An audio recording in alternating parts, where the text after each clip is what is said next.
Chaque dimanche, Monseigneur Emmanuel Mourier réunit ses fidèles du camp de Parolinya au nord de l'Ouganda. Des fidèles en provenance du Sud-Soudan, du comté de Kajo-Keiji, ville devenue fantôme à la suite des combats qui déciment la population depuis 4 ans. L'évêque anglican, tout comme ses fidèles, est lui aussi réfugié. Pour lui, faire suivre son église était une évidence.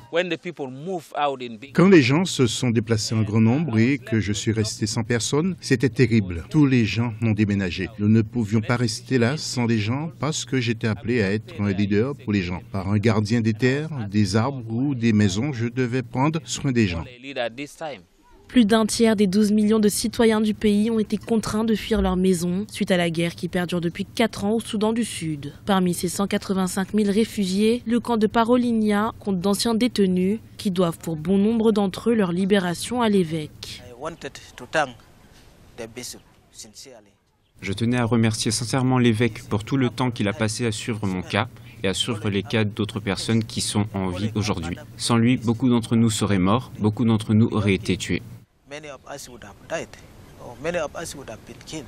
L'évêque retourne régulièrement au Soudan du Sud pour y organiser des convois afin d'aider les déplacés n'ayant pas encore traversé la frontière.